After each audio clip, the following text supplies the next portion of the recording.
Hello everyone, welcome to our YouTube channel VK online paper. तो आज की इस क्लास में हम देखने वाले हैं बीएससी फाइनल ईयर का जो टॉपिक है अपना ब्रेंकियोस्टोमा। पिछली वीडियो में हमने हार्डमानिया के बारे में पढ़ा था, उसके सामान्य लक्षण और उसके बारे में एक तरीके से बॉडी स्ट्रक्चर्स वगैरह कंप्लीट पढ़ा था। और मैंने आपसे कहा था कि हार्डमानिया का ऐसा क्वेश्चन आता है जैसा मैंने आपको सॉल्व कराया था, तो उसको कंप्लीट आपने पढ़ लिया होगा। और उसके अंदर से जो हार्डमानिया की लार्वा है, जिसे हम अपन कहते हैं एसिडियन टेडबोन, थोड़ा शोर शराबा हो रहा है 1-2 मिनट के लिए, उसके लिए सॉरी। अपन टॉपिक स्टार्ट करेंगे तब तक नहीं होगा, तो थोड़ा सा डिस्टर्बेंस हो रहा है। आज मैं आपको बताने वाला हूँ। देखो यहाँ पे थोड़ी क्या है कि लिपसिंग चेंज हो जाती है, बोलते हैं और बीच में कुछ पॉइंट याद आ जाता है ना वीडियो बनाते समय, तो उस पर फोकस चला जाता है। तो मैंने भी देखिए आपके सामने क्या बोला, मैं आपको आज उल्टा सीधा हो जाता है, उसके लिए सॉरी, कान पकड़ के, है ना, तो माफ़ कर देना, गलती हो जाती है वीडियो में।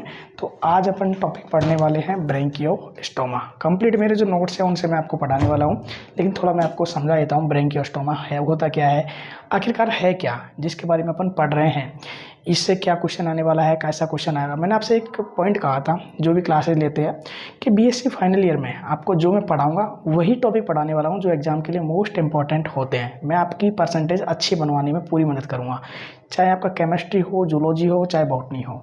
ये आपका सेकंड क्लास है बीएससी फाइनल ईयर जूलॉजी का। तो एक दो क्लास ऐसे ही आती रहेगी और एक एक टॉपिक कंप्लीट कवर होता रहेगा। मतलब कि जितने भी टॉपिक आपके शॉर्ट पेपर में दे रखे हैं ना, देखो मैंने आपको बता रखा है, आप राजस्थान यूनिवर्सिटी जयपुर से हो तो बिल्कुल नो टेंशन रहो, लेकिन उसके साथ साथ राजस्थान में से अलवर, भरतपुर, कोटा और सीकर और एमजीएसयू, एमडीएसयू, इन सभी यूनिवर्सिटी से हो तो नो टेंशन होकर अच्छे से पढ़ाई करो। मैं आपकी पूरी हेल्प करूँगा आपकी 85% तक बनाने की, पूरी तरीके से। 90+ भी रखेंगे, लेकिन 85% तो लेके चलेंगे। तो यहाँ पर देखिए अपन जिस टॉपिक के बारे में पढ़ने वाले हैं, काफ़ी इन्फॉर्मेशन मैंने दे दिया। अब आप एक मेरा काम कर देना, मैं आपको इतने में क्लास दे रहा हूँ, बिल्कुल नॉर्मल 400 रुपये में सब क्लासेस दे रहा हूँ, जूलॉजी, बॉटनी, केमिस्ट्री की।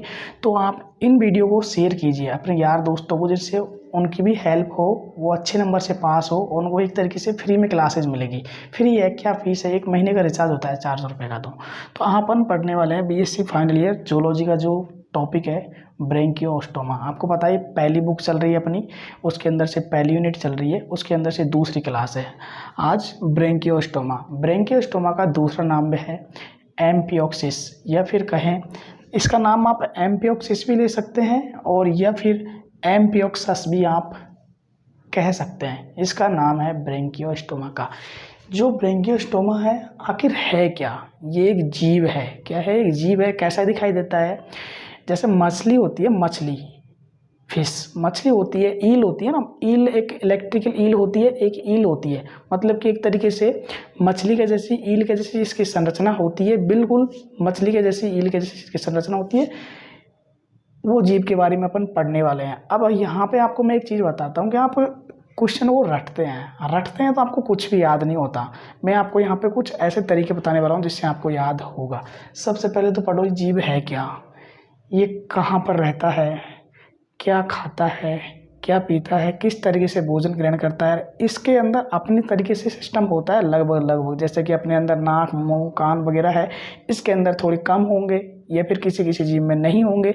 और वो अपनी तरीके से खाना खाएगा, कैसे खाना खा रहा है, और उसके अंदर किस तरीके से भोजन पच रहा है, किस तरीके से उत्सर्जन हो रहा है, किस तरीके से उसमें ब्लड सर्कुलर सिस्टम, ये सब कुछ इन जीवों के बारे में अपन पढ़ेंगे। तो इस जीव के बारे में अपन क्या क्या पढ़ने वाले बता देता हूँ, उसके बाद इस जीव की पूरी कंप्लीट डिटेल्स मैं आपको लिखाने वाला हूँ। ब्रेंकियोस्टोमा क्या है, पूरी संक्षिप्त टिप्पणी याद करने के लिए अपन को इस टॉपिक में देखिए कैसे भी क्वेश्चन आ सकता है परीक्षा में। जैसे कि ब्रेंकियोस्टोमा क्या है, ब्रेंकियोस्टोमा का स्वभाव, लक्षण, आवास, या फिर एक तरीके से कहें ब्रेंकियोस्टोमा पर संक्षिप्त टिप्पणी लिखिए, उसके अंदर ये अपन को लिखना है। उसके साथ साथ इसका उत्सर्जन तंत्र क्या है, digestive system. Next, blood circular system, रुधिर परिसंचरण तंत्र आ सकता है, वह डाइजेस्टिव सिस्टम, और उत्सर्जन तंत्र, ये सब कुछ क्वेश्चन इसमें से आ सकते हैं। अब यहाँ पर देखिए, मैं आपको लिखाने से पहले थोड़ी जानकारी बता देता हूँ। ये एक ऐसा जीव है जो लगभग सभी समुद्री इलाकों में पाया जाता है। जहाँ पर भी समुद्र, महासागर होते हैं, वहाँ पर ये सभी जगह पर ये जीव ज़्यादातर पाए जाते हैं। लेकिन ये ज़्यादातर गर्म जगह पर, मतलब कि जहाँ पर गर्म जलवायु या फिर गर्म महासागर होंगे, गर्म इलाके वाले, वहाँ पर ज़्यादा रहना पसंद करते हैं। लेकिन ये क्या है कि ज़्यादातर मिट्टी के अंदर रहते हैं, मिट्टी के अंदर अपना जीवन व्यतीत करते हैं। एम्फिओक्सिस इसका मतलब होता है, एम्फिओक्सिस का मतलब होता है एक तरीके से भाले जैसी संरचना। मतलब कि एम्फिओक्सिस का साधारण शब्दों में अर्थ बताऊं तो इसका मतलब होता है कि शरीर के दो हिस्से और दोनों हिस्से एक तरीके से नुकीले हो, भाले के जैसी संरचना। भाला आप जानते हैं ना, भाला एक तरीके से नुकीला होता है। जैसे एग्जाम्पल ये ले लो, इसका स्ट्रक्चर्स में ये नुकीला है, उधर से भी नुकीला है, ये दोनों दोनों तरीके से, दोनों एक तरीके से पूरे स्ट्रक्चर्स में दोनों पार्ट में क्या है, ये नुकीला हिस्सा है एम्फिओक्सिस, इसलिए इसका नाम रखा गया है। एम्फिओक्सिस का मतलब होता है दोनों हिस्सों से नुकीला भाग, इसको कहते हैं एम्फिओक्सिस। ब्रैंकियोस्टोमा कहाँ पर रहता है? ऐसे इलाके में रहता है जहाँ पे जलवायु गर्म हो ज़्यादातर, लेकिन जहाँ तक है जितने भी समुद्र होते हैं, समुद्री इलाके होते हैं, वहाँ पर ये पाया जाता है। अब ये वहाँ पर भोजन किस तरीके से ग्रहण करता है, किस तरीके से बिल बना कर रहता है, वहाँ से कब बाहर निकलता है, कब भोजन ग्रहण करता है, ये सब कुछ दिखाने वाला हूँ। ये किस संघ के अंदर आता है आप सभी को पता है, कॉर्डेटा अपन पढ़ रहे थे, कॉर्डेटा के अंदर आता है। कॉर्डेटा के अंदर आप सभी को पता है जिसके अंदर नोटोकॉर्ड पाई जाती है वो किसके अंदर आता है, कॉर्डेटा के अंदर आता है। इस तरीके से आप पहले मैं जो बता रहा हूँ उस तरीके से समझो जीव को, जीव है क्या अब पता चल गया। ब्रैंकियोस्टोमा, अब ये एक तरीके से अपन पढ़ रहे हैं, ये एग्जाम्पल दो तो पहले सोचो कि ब्रैंकियोस्टोमा है क्या, कोई हाथी है, घोड़ा है, ऊँट है, क्या है ये, कुछ समझो इसके बारे में। कुछ खाने पीने की चीज़ है? अरे एक जीव है, मछली जैसी संरचना है, समुद्री इलाकों में रहता है, जहाँ पे गर्म जलवायु, गर्म क्षेत्र पाया जाता है वहाँ पर ज़्यादा रहता है। मिट्टी के अंदर, दलदली मिट्टी में जहाँ पे पानी होता है, बिल बनाकर रहता है और वहाँ पे अपना जीवन व्यतीत करता है। इसमें सब कुछ होता है। ब्लड सर्कुलर सिस्टम किस तरीके से होता है वो पढ़ेंगे, लेकिन आज की इस वीडियो में इसके पाचन तंत्र के और डाइजेस्टिव सिस्टम और उत्सर्जन तंत्र नहीं पढ़ेंगे, ओनली नॉर्मल बेसिक डिटेल्स पढ़ेंगे कि ये कैसा है, कैसा दिखता है। मैं आपको समझा देता हूँ एक तरीके से, डायग्राम में आप समझोगे, उसके बाद मैं लिखाऊंगा, अच्छे से आपको समझ में आएगा। वीडियो थोड़ा बड़ा होगा लेकिन टॉपिक समझ में आ जाएगा तो आपका 6 नंबर क्लियर हो जाएगा, क्योंकि एग्जाम में 6 नंबर का क्वेश्चन डायरेक्ट इससे आता है, हर साल चेंज होके आता है। कैसे भी मैंने जितने भी टाइप से क्वेश्चन बताया, कैसे भी परीक्षा में आ सकता है, कुछ भी डाइजेस्टिव सिस्टम या फिर उत्सर्जन, रक्त, ब्लड सर्कुलर सिस्टम जिसको बोलते हैं रक्त परिसंचरण तंत्र, आवास प्रभाव, या फिर ब्रैंकियोस्टोमा पर संक्षिप्त टिप्पणी लिखी है, या फिर चेंज होके आ सकता है। एम्फिओक्सिस क्या है, अंतर बताइए दोनों में, एम्फिओक्सिस में, हार्डमानिया में, कैसे भी क्वेश्चन बदल के आ सकता है। अब ये बॉडी स्ट्रक्चर से थोड़ा समझो, ये एक तरीके से जो मैंने पार्ट किया है ये मिट्टी वाला पार्ट है, उसके अंदर ये अंदर इसकी संरचना है। एग्जाम्पल समझो, उसमें ये एनस है, गुदा, ये एट्रियोपोर है, ये छिद्र है, ये माउथ है, ये इसका ओरल हुड है, ये उसका रोस्ट्रम है, ये इसका ऊपर वाला हिस्सा हेड है, ये जो नोटोकॉर्ड है तंत्रिका रज्जु है, ये डाइजेस्टिव ट्रैक है ये वाला हिस्सा, और ये सिग्मामेंट मसल्स है, और ये इसका टेल पार्ट है। अब इसको समझेंगे तब जब मैं आपको लिखाऊंगा, जब इसमें पॉइंट आएंगे मैं आपको एक एक समझाऊंगा। नोटोकॉर्ड क्या है, नोटोकॉर्ड का मतलब आप सभी जानते हैं, जिसके अंदर नोटोकॉर्ड पाई जाती है, और कॉर्डेटा के अंदर आता है, मतलब कि तंत्रिका रज्जु, जिसके अंदर से नर्वस नोटोकॉर्ड्स, एक तरीके से रीढ़ की हड्डी है पूरी, नोटोकॉर्ड है इसके अंदर, तंत्रिका रज्जु का मतलब आप जानते हैं एक तरीके से, माउथ मतलब मुंह, एट्रियोपोर छिद्र है, एनस है, हेड है, रोस्ट्रम ऊपर वाला हिस्सा कहलाता है। इसके अंदर से जो मस्तिष्क है वो अविकसित होता है, मस्तिष्क इसके अंदर नहीं पाया जाता, जो एक तरीके से ये होता है नोटोकॉर्ड्स, इसका ही पूरा हिस्सा होता है, इसको ही इसके अंदर मस्तिष्क माना जाता है। ये सब कुछ की बेसिक डिटेल्स है मैंने बता दी, और इसका लास्ट वाला हिस्सा ये होता है। इसके बारे में थोड़ी सी और जानकारी बता देता हूँ। ये क्या है, रात्रि के समय बिल बनाकर रहता है मिट्टी के अंदर, मैंने आपको बता दिया, लेकिन जैसे ही कुछ हलचल इसको महसूस होती है वहाँ पे मिट्टी के अंदर, तो ये तुरंत बाहर जल में निकल के तैरने लग जाता है और अपना भोजन वहाँ पे ग्रहण करने की लिए एग्री हो जाता है। जैसे ही ये अंदर मिट्टी के अंदर जाएगा तो अपने आगे वाला हिस्सा है इसको मिट्टी के अंदर ऐसे जाएगा, मिट्टी के अंदर चला जाएगा। जब इसको बाहर आना होगा तो न्यू टर्न लेकर मिट्टी वाले हिस्से से न्यू टर्न लेकर, जैसे इसका जो मुंह नीचे गया तो निकलेगा, जब बाहर तो मुंह क्या है ऊपर की तरफ इसका निकल कर आ जाएगा। लेकिन ये मिट्टी के अंदर अपनी आधी संरचना, मतलब आधा शरीर मिट्टी के अंदर रखता है, आधा शरीर बाहर रखता है। आप सॉल्ट पेपर के अंदर इसका स्ट्रक्चर देख सकते हैं, या फिर मैं आपको पूरी तरीके से समझा दिया हूँ। दो हिस्सों में इसका डिवाइड होता है। ऊपर वाला हिस्सा एक तरीके से हेड होता है, नीचे वाला एक तरीके से टेल होता है। और मैं इसकी पूरी डिटेल्स आपको लिखा देता हूँ। तो सबसे पहले लिखो ब्रैंकियोस्टोमा। ब्रैंकियोस्टोमा या फिर एम्फिओक्सिस लिख के यहाँ पे डैश लगा के एक तरीके से आप लिखो यहाँ पर इसके बारे में पूरी डिटेल से। ब्रैंकियोस्टोमा का दूसरा नाम एम्फिओक्सिस भी है। क्या है? ब्रैंकियोस्टोमा का दूसरा नाम एम्फिओक्सिस के नाम से भी जाना जाता है, या फिर इसके नाम से प्रसिद्ध है, या फिर लोकप्रिय है, कैसे भी आप इसको लिख लो। एम्फिओक्सिस का अर्थ होता है शरीर के दो हिस्से। मैंने आपको समझाया। मेरे हैंड राइटिंग वाले नोट्स है, पूरे लिखा रहा हूँ। ऐसा आपको कोई भी कहीं भी शॉर्ट पेपर में पढ़ोगे समझ में नहीं आएगा, तो इसलिए मैं आपको कवर करा रहा हूँ। पूरा 6 नंबर का टॉपिक है, अच्छे से पढ़ो। ब्रैंकियोस्टोमा मैंने आपको बता दिया क्या है, कैसा जीव है, कहाँ पर रहता है। ये कॉर्डेटा संघ का जंतु है। कैसी संरचना है, किसके द्वारा दिखाई देता है, किसके समान, सब कुछ बता दिया है। एक एक टॉपिक ऐसी ही वीडियो आएगी।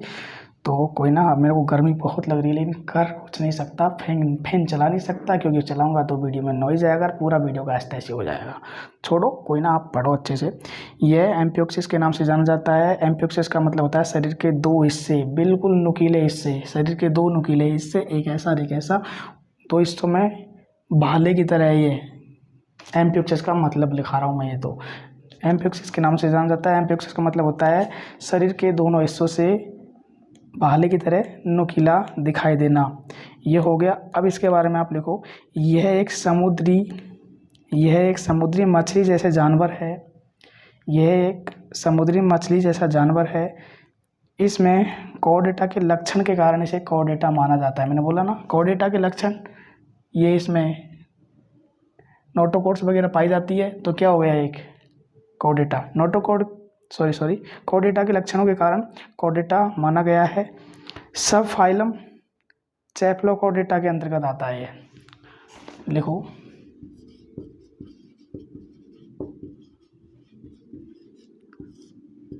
सब फाइलम क्या है इसका? चेफलोकॉर्डेटा।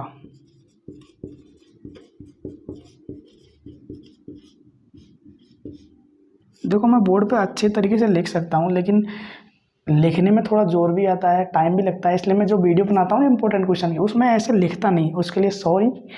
तो कोई ना, सब फाइलम क्या है इसका? चेफलोकॉर्डेटा के अंतर्गत आता है। यह है बाहर से भाले की तरह प्रतीत होता है। मैंने बोला बाहर से कैसा होता है? भाले की तरह प्रतीत होता है, इसलिए इसे लैंसलेट के नाम से भी जाना जाता है। लैंसलेट का मतलब होता है भाले जैसी संरचना। लैंसलेट के नाम से भी जाना जाता है। इसमें नोटोकॉर्ड्स रोस्ट्रम भाग तक उपस्थित होती है। इसमें नोटोकॉर्ड मतलब कि तंत्रिका रज्जु कहाँ तक होती है? रोस्ट्रम, यहाँ तक होती है। ये देखो, यहाँ तक, ये पूरा क्या है?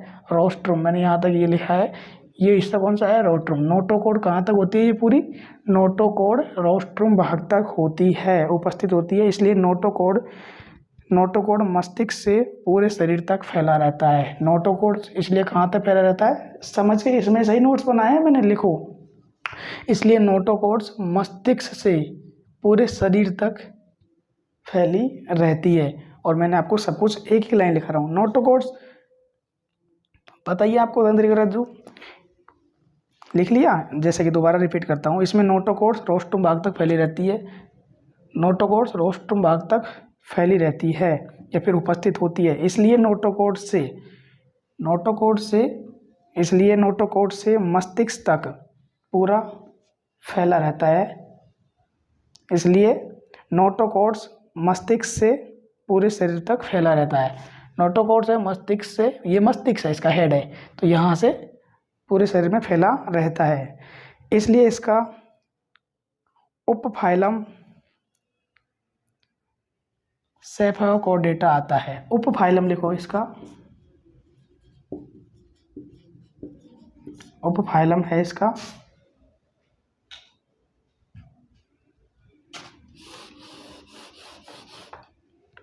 इसका उपफाइलम है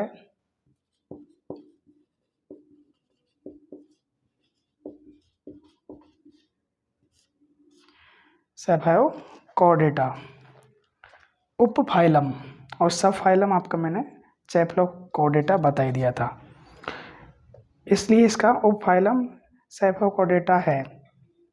ब्रैंकियोस्टोमा में जो भी जानकारी लिखा रहा हूँ पूरी लिख लो।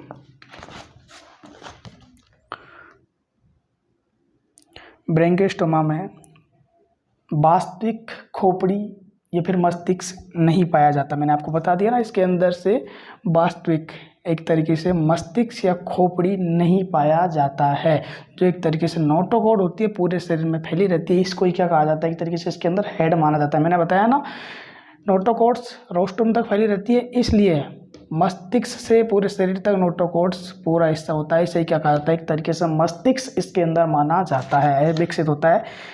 सॉरी लिख लिया आपने। ब्रैंकियोस्टोमा में कोई वास्तविक मस्तिष्क या खोपड़ी नहीं होती है। नोटोकॉर्ड का बड़ा हुआ भाग ही क्या कहलाता है, मस्तिष्क कहलाता है। जो मैं बातें बोल रहा हूँ वही आ रही है ना। नोटोकॉर्ड्स का जो बड़ा हुआ यहाँ से यहाँ तक का भाग है, यही क्या कहलाता है, इसके अंदर मस्तिष्क कहलाता है। अब इसकी थोड़ी सी यहाँ आप जानकारी लिख लीजिए, पॉइंट जमाइए। नोटोकॉर्ड सॉरी नोटोकॉर्ड्स नहीं, नोटोकॉर्ड्स को बाद में लेंगे, पहले लिखो ब्रैंकियोस्टोमा की व्यवस्थित स्थिति। ब्रैंकियोस्टोमा की व्यवस्थित स्थिति पॉइंट जमा के लिखो। इसमें एक खोखली पृष्ठीय नोटोकॉर्ड्स मतलब तंत्रिका रज्जु पाई जाती है। स्थिति में लिखो ब्रैंकियोस्टोमा व्यवस्थित स्थिति। इसमें एक खोखली नोटोकॉर्ड मतलब कि तंत्रिका रज्जु। इसमें पृष्ठीय खोखली नोटोकॉर्ड का मतलब तंत्रिका रज्जु। इसमें पृष्ठीय खोखली नोटोकॉर्ड्स और ग्रेसनी गिल तथा स्लिट मौजूद होते हैं, इसलिए ये कॉर्डेटा के अंदर आता है। मैंने बोला ना, जिसके अंदर ग्रेसनी वगैरह और नोटोकॉर्ड पाया जाता है और स्लिट पाया जाता है, ये तीनों लक्षणों के कारण ये फाइलम किसके अंदर आता है, फाइलम इसका क्या है, कॉर्डेटा। मैंने पहले बोल दिया, जिसके अंदर और सब फाइलम मैंने आपको बता ही दिया क्या आता है इसका। सब फाइलम सेफालोकॉर्डेटा और उप फाइलम था सेफालोकॉर्डेटा, और फाइलम कॉर्डेटा है। ये मैं पहले से बता रहा हूँ, कॉर्डेटा अपन पढ़ रहे हैं तो फाइलम लिख लो, कॉर्डेटा के अंदर ये आता है, मैंने पहले ही बोल दिया था ये तो। इसलिए तीनों लक्षणों के कारण पृष्ठीय खोखली नोटोकॉर्ड पाई जाती है। बिल्कुल खोखली क्या पाई जाती है, नोटोकॉर्ड, खोखली है बिल्कुल, है ना, नोटोकॉर्ड पाई जाती है और ग्रेसनी गिल तथा स्लिट मौजूद होते हैं। इसलिए तीनों लक्षणों के कारण, जैसे कि मैंने आपको पेट्रामाइजन के अंदर ये पे कहे हार्डमानिया के अंदर पूरा बता दिया था। सॉरी पेट्रामाइजन तो मैंने पढ़ा नहीं, सॉरी हार्डमानिया पढ़ा था। हार्डमानिया की लार्वा पढ़ी थी एसिडिन टीडफॉल। पेट्रामाइजन तो अगला टॉपिक है, सॉरी याद निकल गया, क्योंकि वो मैंने सेकेंड ईयर के अंदर भी टॉपिक देखा था अलग यूनिवर्सिटी में। अपनी राजस्थान यूनिवर्सिटी में सेकेंड ईयर के अंदर नहीं था, 12वीं के अंदर तो था, आपने पढ़ा होगा। तो ये लिख लिया आपने, ब्रैंकियोस्टोमा की व्यवस्थित स्थिति में इसमें एक खोखली पृष्ठीय नोटोकॉर्ड तथा ग्रेसनी गिल और स्लिट पाया जाता है, इसलिए इसके तीनों लक्षणों के कारण ये कॉर्डेटा के फाइलम कॉर्डेटा के अंतर्गत आता है। नोटोकॉर्ड मस्तिष्क क्षेत्र तक मौजूद होता है, इसलिए मैंने पूरा लिखा दिया, नहीं लिखना ये नहीं लिखना है, ये तो वही लाइन है, दोबारा से रिपीट कर दी मैंने कि नोटोकॉर्ड मस्तिष्क तक फैला रहता है, मौजूद होता है, इसलिए सब फाइलम सेफालोकॉर्डेटा के अंतर्गत आता है। नेक्स्ट लाइन लिखो, ब्रैंकियोस्टोमा में ब्रेन बॉक्स या कपाल नहीं होते हैं। ब्रेन बॉक्स है ही नहीं इसके अंदर, ब्रेन बॉक्स नहीं होता। ब्रेन बॉक्स का मतलब जानते हैं ना, मस्तिष्क का एक तरीके से बॉक्स है, वो नहीं होता इसके अंदर। अब हेडिंग जमाओ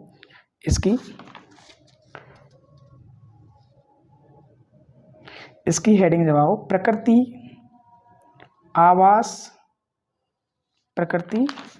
और एक तरीके से आवास। ये प्रकृति और आवास में लिखो, ये एक तरीके से कहाँ पाया जाता है, अब आएगी जो मैंने पहले आपको बेसिक डिटेल्स बताई थी, वो लिखो प्रकृति और आवास। प्रकृति और आवास में लिखो, यह एक समुद्री जीव है जो मैंने आपको बताया मछली की तरह है, जो कि कैलिफोर्निया, इंग्लिश चैनल, भारतीय एवं चीन और जापान के समुद्री निकट पर समुद्री जल में पाया जाता है। ज़्यादातर ये गर्म महासागरों में रहना पसंद करता है और लगभग ये सभी समुद्रों में पाए जाते हैं। प्रकृति और आवास में ये लिखना है बस, इतनी सी 2 से 3 लाइन। और मैंने आपको पहले जो इसके बारे में बेसिक डिटेल्स बताई थी कि ब्रैंकियोस्टोमा है क्या, एम्फिओक्सिस है क्या। उसके बाद में उसका व्यवस्थित स्थिति बताई थी और उसका आवास और प्रकृति बता दिया। अब इसके बारे में अपने को लिखना है इसकी बॉडी स्ट्रक्चर्स, इसके बाह्य लक्षण अपन को लिखने हैं। काफ़ी है अभी तो, लेकिन टाइम नहीं लगेगा, थोड़ा जल्दी दिखा रहा हूँ और समझाने की पूरी कोशिश कर रहा हूँ। और 20 मिनट का अपना वीडियो बन चुका, करीब 40 मिनट का बनेगा ये क्लास। तो इसलिए मैं बोलता हूँ कि बहुत टाइम लगता है कि क्लास बनाने में, और आप समझते नहीं हैं। मैंने आपको कितना बिल्कुल ईजी वे में समझा रहा हूँ। एक जीव है, उसके बारे में पढ़ रहे हैं, उसमें सब कुछ आ रहा है समझ में। आपको कोई दिक्कत आए तो मेरे को आप कमेंट करके बता सकते हैं। अब लिखो बाह्य लक्षण। बाह्य लक्षण में लिखो इसमें बाह्य लक्षण क्या क्या है। इसका आकार और परिमाप, इसका आकार कैसा है, परिमाप कैसा है, इसके बारे में बाह्य लक्षण जमाओ टॉपिक एक तरीके से ब्रैंकियोस्टोमा के अंदर बाह्य लक्षण। और बाह्य लक्षण में पहला पॉइंट लिखो आकार तथा परिमाप। यह एक पारभासी जंतु है जिसकी लंबाई 6 सेंटीमीटर होती है। 6 सेंटीमीटर होती है, लेकिन 2.5 सेमी से 50 सेंटीमीटर तक होता है। 6 सेमी इसकी होती है माना जाए तो, लेकिन 2.5 से 2.5 सेमी से 50 सेमी तक इसकी लंबाई हो सकती है। शरीर मछली की तरह होता है और दोनों तरफ से नुकीला होता है। इसका ये आकार हो जाता है, इसका ये आकार अपन बता दिए हैं, आकार। और आवास तो मैंने आपको पहले ही लिखा दिया था, ये कहाँ पर रहता है मैंने आपको बता दिया, इसके अंदर बताया था ना कि ये मैंने लिखा दिया ना आपको। इसके अंदर ये समुद्री जीव है, कहाँ पे पाया जाता है, मस्तिष्क से पूरे हिस्से में रहता है। ये मैंने आपको मिस कर दिया शायद, है ना, कोई ना, इस पॉइंट को आप दोबारा ऐड कर लेना प्लीज़, सॉरी गलती हो गई। मैंने जो आपको अभी पॉइंट लिखाया था प्रकृति और आवास, उसमें मैं आपको लिखाना भूल गया।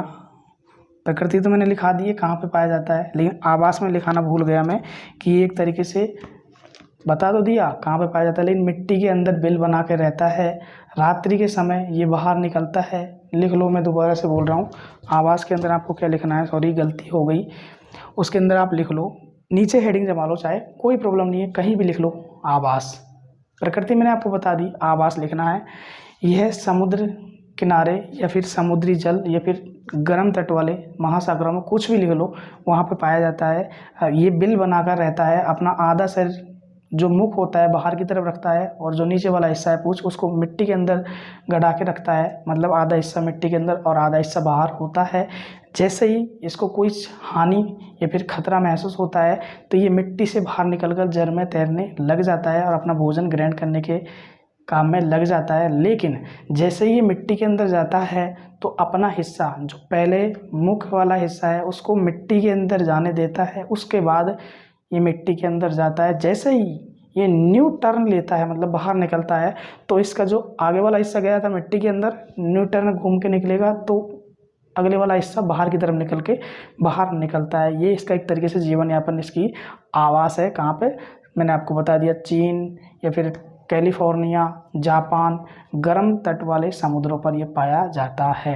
और ये भाले की जिस संरचना आवास में आपको कंप्लीट मैंने बता दी, सॉरी आगे पीछे लिख लेना, लेकिन पूरी आपको समझ में पहले मैंने लिखा दिया था, लिखाना भूल गए, टॉपिक यहाँ पर रह चुका था। मैंने जल्दीबाजी में ध्यान नहीं दिया, समझाने में ज़्यादा फोकस था। तो बाह्य लक्षण में आकार और परिमाप आपने लिख लिया। अब नेक्स्ट लिखो शरीर के हिस्से। एक पॉइंट था ना अपना आकार और परिमाप, दूसरा लिखो शरीर के हिस्से। ब्रैंकियोस्टोमा का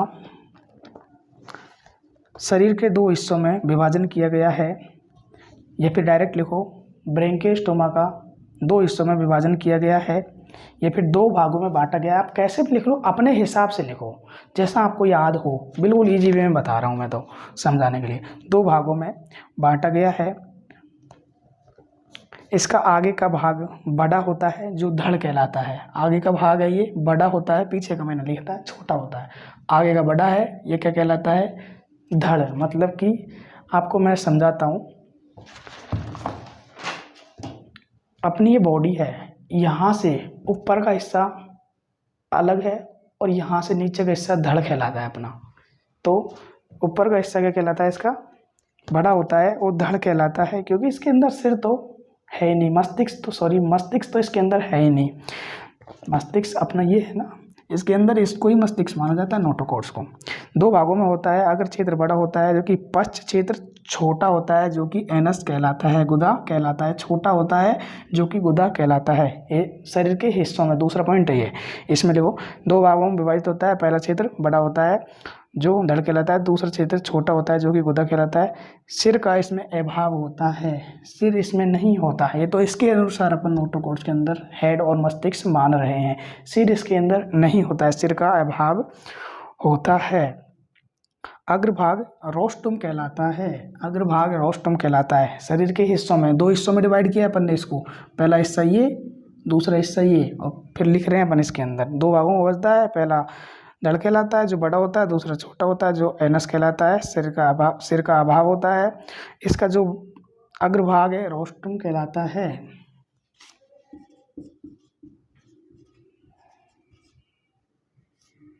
ऐसे भी लिख लो या फिर इंग्लिश में लिख लो, रोस्ट्रम कहलाता है। और रोस्ट्रम पीछे की ओर, रोस्ट्रम के पीछे की ओर फूली संरचना होती है,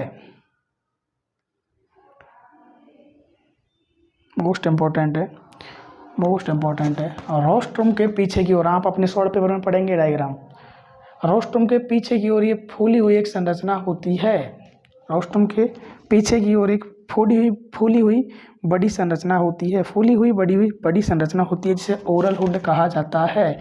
रोस्ट्रम के पीछे की ओर एक फूली हुई बड़ी संरचना, उसके अंदर मैंने बॉडी स्ट्रक्चर्स बड़ा नहीं बनाया, आप शॉर्ट पेपर के अंदर समझ लेना।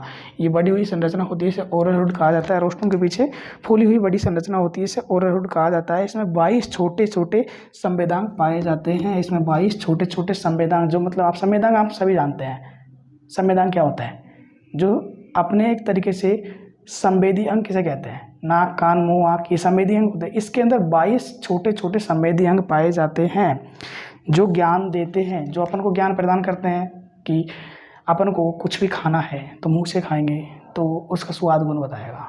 जीभ इस तरीके से अपन को देखना है तो दिखाएगा कौन, आँख कुछ सूंघना है तो कुछ सुनाएगा कौन, नाक कुछ अपन को सुनना है तो सुनाएगा कौन, कान। ये संवेदी अंग होते हैं। तो इस तरीके से इसमें 22 संवेदी अंग होते हैं जो गेस को ज्ञान देते हैं। नेक्स्ट लिखो इसके पंख, क्या लिखना है, पंख, ब्रैंकियोस्टोमा में पंख, तीसरा पार्ट है ये, तीसरा हिस्सा है ब्रैंकियोस्टोमा में पंख। इसमें लिखो, इसमें पंखों की स्थिति पृष्ठीय, पुच्छीय तथा प्रतिपुष्टीय होती है। ब्रैंकियोस्टोमा में 3 अयुग्मित पंख या तह पाए जाते हैं। तह का मतलब भी पंख होता है। ब्रैंकियोस्टोमा में 3 अयुग्मित पंख पाए जाते हैं। पहले लिख लिया, इसकी पंखों की स्थिति कौन सी, 3 पंख कौन कौन से, पृष्ठीय, पुच्छीय तथा प्रतिपृष्ठीय होते हैं। ये अयुग्मित पंख, 3 अयुग्मित पंख पाए जाते हैं जो मैंने आपको बता दिया, पृष्ठीय, पुच्छीय तथा प्रतिपृष्ठीय। अब लिखो ये कौन कौन से पंख कहाँ कहाँ पर होते हैं। मैंने डायग्राम के अंदर जो पंख है वो बताया नहीं, लेकिन मैं आपको थोड़ा बता दूंगा, आपको समझ में आ जाएगा। पृष्ठ पंख पूरे 3 पंख है, मैं लिख देता हूँ यहाँ पे, आपको समझ में आ जाएगा, जिससे आपको कोई दिक्कत नहीं आएगी। सॉरी, वीडियो की क्वालिटी में कोई प्रॉब्लम आए तो। पहला है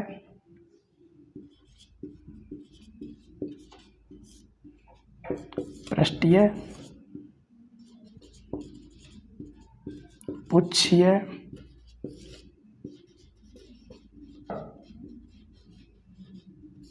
प्रतिपृष्ठीय। पृष्ठ पंख पूरे मध्य भाग में फैले रहते हैं। पृष्ठ पंख, ये मध्य भाग समझ लीजिए इसका, इसमें फैले रहते हैं। पृष्ठ पंख पूरे मध्य भाग में फैले रहते हैं। शरीर को पश्च भाग, जिसमें पूंछ कहा जाता है। पृष्ठ पंख कहाँ पे फैले रहते हैं, पृष्ठ पंख पूरे मध्य भाग में फैले रहते हैं। शरीर की पश्च भाग, जिसे पूंछ कहा जाता है। ये पूंछ पंख द्वारा घिरा रहता है। शरीर का, ये लिख लिया पहला, पृष्ठ पंख पूरे शरीर के मध्य भाग में पाए जाते हैं। पृष्ठ पंख पूरे शरीर के, पूरे शरीर है उसके बीच में पाए जाएंगे।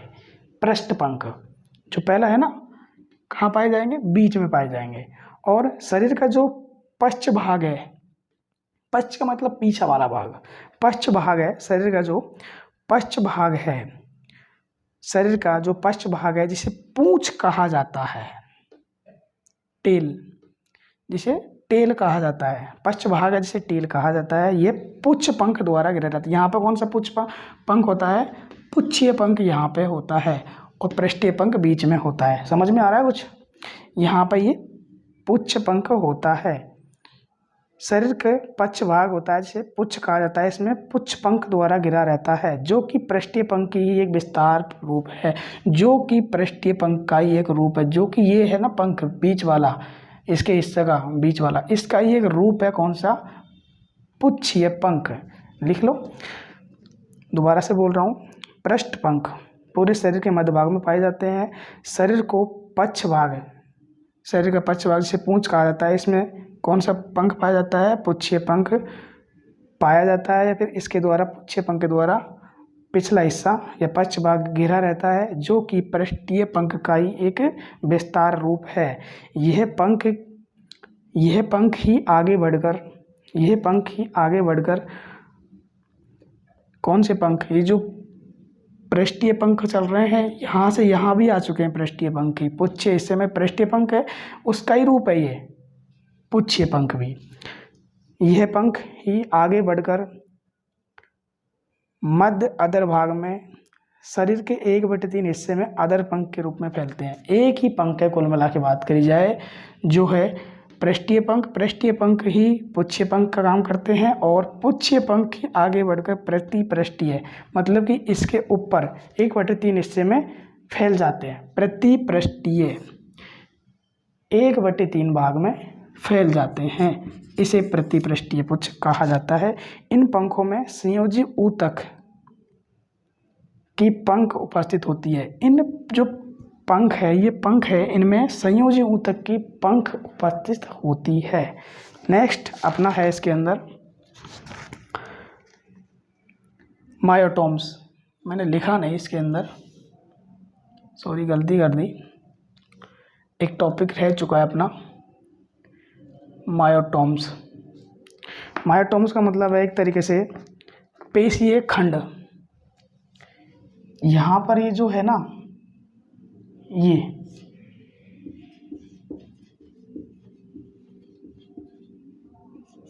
पेशीय खंड कहलाते हैं। मैंने लिखा नहीं, सॉरी, मायोटोम्स कहते हैं इन्हें, मायोटोम्स कहते हैं। पेशी पट्टी की एक श्रेणी होती है, ये पेशी पट्टी की एक श्रेणी है, पूरी लाइन है, इसे क्या कहा जाता है? मायोटोम्स। हिंदी में मायो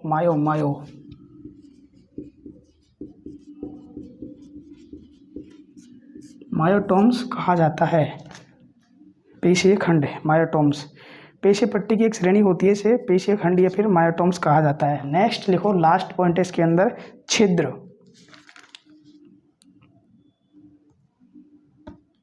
5वें नंबर का पॉइंट है छिद्र। छिद्र में लिखो आप, ब्रैंकियोस्टोमा में मुख, गुदा तथा एट्रियोपोर नामक 3 छिद्र पाए जाते हैं।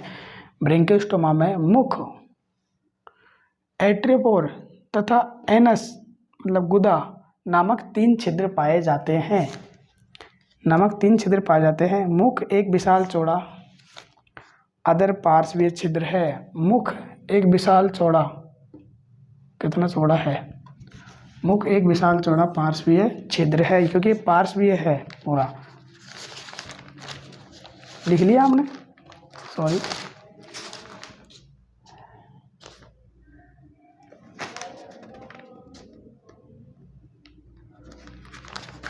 लिख लो, मुख एक विशाल चौड़ा अधर पार्श्वीय छिद्र है। मुख के बारे में लिख लिया, अधर पार्श्वीय चौड़ा अधर पार्श्वीय छिद्र है। मुख एक विशाल चौड़ा अधर पार्श्वीय छिद्र है। एट्रियोपोर एक छोटा मध्य अधरीय गोल छिद्र है। मध्य अधरीय गोल छिद्र है, जो अदर पंखों के समान होता है, जो अदर पंखों के समान होता है।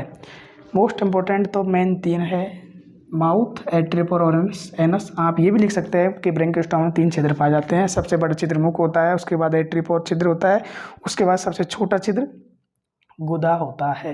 ये नॉर्मल है, लेकिन इसकी लैंग्वेज में आप लिख लो, मेरी सलाह मानो तो यही लिख लो कि इसके अनुसार लिखोगे तो आपको थोड़ा दिक्कत आएगा, लेकिन मैं आपको बता देता हूँ। मैंने लिखा है मुख एक विशाल चौड़ा अधर पार्श्व छिद्र है, एट्रिपर एक छोटा मध्य अधरीय गोल छिद्र है जो कि अधर पंखों के समान होता है। एट्रिपर द्वारा एट्रियल गुहा बाहर खुलती है। इसके द्वारा जो एट्रियल गुहा है ये बाहर खुलती है, एट्रियल गुहा बाहर खुलती है। गुहा एक छोटा छिद्र है, गुहा एक छोटा असममित छिद्र है, गुहा एक छोटा असममित छिद्र है।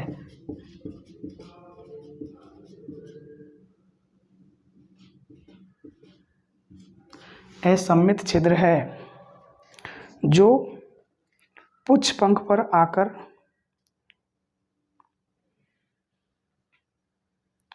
सॉरी कन्फ्यूज हो गया थोड़ा सा मैंने बताया वही लिख लो। इसके आप समझोगे नहीं, असममित का मतलब आप समझ रहे होगे, बिल्कुल ये समान नहीं है तीनों में से। मैं आपको बताता हूँ, डायरेक्ट लिख लो।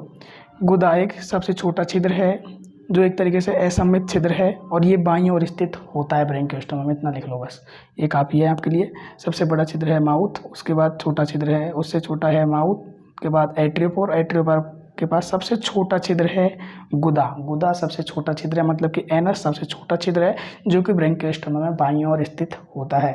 ये कंप्लीट मैंने आपका अपने हिसाब से पूरा टॉपिक समझाया। आपको ऐसे जैसे मैंने लिखा है ना, ये तो आपको सॉल्व पेपर में मिलेगा नहीं, क्योंकि मैंने नोट्स के हिसाब से अकॉर्डिंग बनाया है और पूरा ही आपको ब्रैंकियोस्टोमा कंप्लीट बॉडी स्ट्रक्चर्स, इसका जो आवास है, स्वभाव है, बॉडी स्ट्रक्चर समझ में आ गया।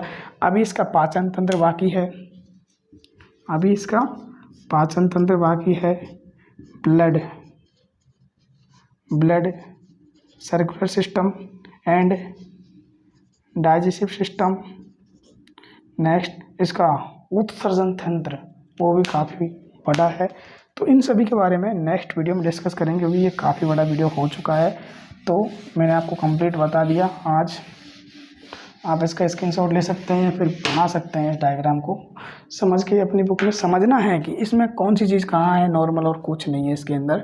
ओरल हुड है, रोस्ट्रम ऊपर वाला हिस्सा है, हेड इसके अंदर, हेड तो है नहीं, वो तो इसको ही माना है अपन ने। तो ये सब कुछ इसके अंदर से है।